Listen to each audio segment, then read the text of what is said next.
Ever since Donald Trump single-handedly destroyed the world economy and obliterated trillions of dollars across the globe, economists, journalists, and even Trumpers have turned on him. This crisis has exposed a fundamental truth about Trump that all his backers were willing to ignore. Trump is not a conservative, nor is he a Republican. So it's no surprise that a lot of fiscal conservatives have been criticizing Trump. Fox News hosts, politicians like Rand Paul, and of course, lots of Trumpers who go on camera with a bewildered look and say, "I never thought he'd do this to me." Well, the Wall Street Journal, the media bastion of fiscal conservatism, has taken it even one step further. They are way out in front of everyone else, and they are not going to back down anytime soon. And it's not like other media outlets are pulling their punches. Here's what Trump fangirl Maria Bartiromo had to say. It is going to have an effect on Main Street. Some things will become higher priced.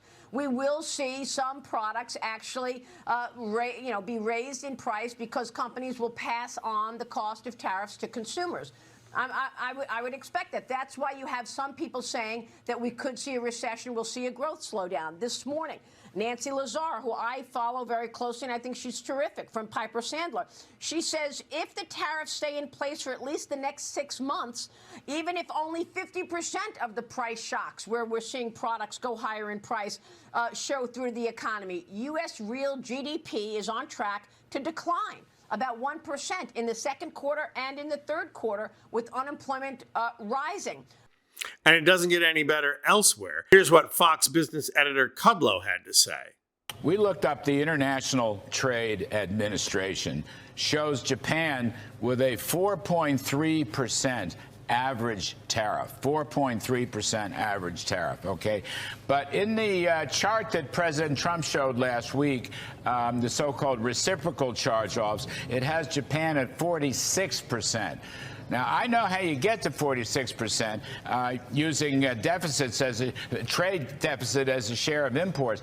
But that's an odd way to look at it. I mean, really, there may be twice as much as us, but they're not all this much. I mean, 46 is a much higher number than 4.3. And I think there's a lot of confusion in the market about what becomes necessary here. And things didn't improve when Trump caved on his tariffs. Here's what Charlie Gasparino had to say. But it is the White House who capitulated based on everything I hear and all my sources. And the reason why is because of the bond market and what happened last night. While he was negotiating with Japan, according to my sources, who are running major money management firms that are involved in the bond market, without giving up names, Japan was dumping bonds because they believed this was not a great place to do business. So it would seem like Trump doesn't have a friend in the world anymore. Maybe that's why cabinet members are taking to wearing these Dear Leader pins like the sycophants that they are. At some point, this has all got to stop. And nobody agrees more than the Wall Street Journal, which just called for Trump's impeachment. In a late-night column, longtime columnist Holman W. Jenkins Jr. wrote that, I just can't pass on that. Seriously? Holman W. Jenkins Jr. Way to play right into the stereotypes, WSJ. That is exactly the name AI would come up with if I said, I need a fake name for a parody I'm making about the Wall Street Journal. How much do you want to bet there's not one journalist named Cletus or Shaniqua at the Wall Street Journal?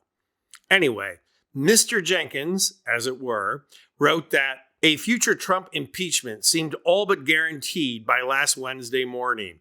It seems only slightly less likely now.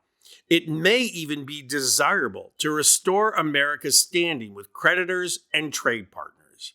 And even though odds are high that Holman W. Jenkins Jr. is a complete and utter wasp, you have to admire the Hebrew theology underpinning the logic of his argument. If we slay Trump on the sacrificial altar, the world might forgive us our egregious financial sins. And if that's the opening salvo, it only got better, with Jenkins writing, no consensus or even significant coalition exists for trying to force into existence a new American golden age with tariffs, which anyway is like asking a chicken to give birth to a lioness. He invented this mission out of his own confused intuition.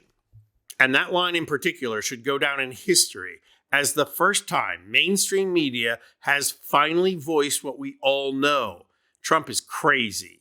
And if you think that maybe Jenkins is just implying that, he's not really calling into question Trump's mental fitness, then read on, McDuff, because Jenkins went on to say that Trump is neurotic because of the word's wider applicability to any leader who, lacking a clear bead on his times, fabricates a gratuitously ambitious mission to meet his guided sense of importance. So in a moment as important as Barry Goldwater going up to talk to Nixon, a conservative mainstream media outlet has called for impeachment based on the president's mental fitness.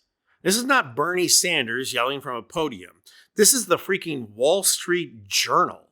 And it's not like it's just one journalist from the Wall Street Journal. This had to go through the editorial board, and so it is sanctioned by the publication itself. The question is now, will the rest of the media, not to mention Democrats, amplify the message and bring it into the foreground of public debate? Or are they going to let the golden apple just die on the tree? Bernie, you know what to do. I'm Anthony Vincent Gallo for Occupy Democrats.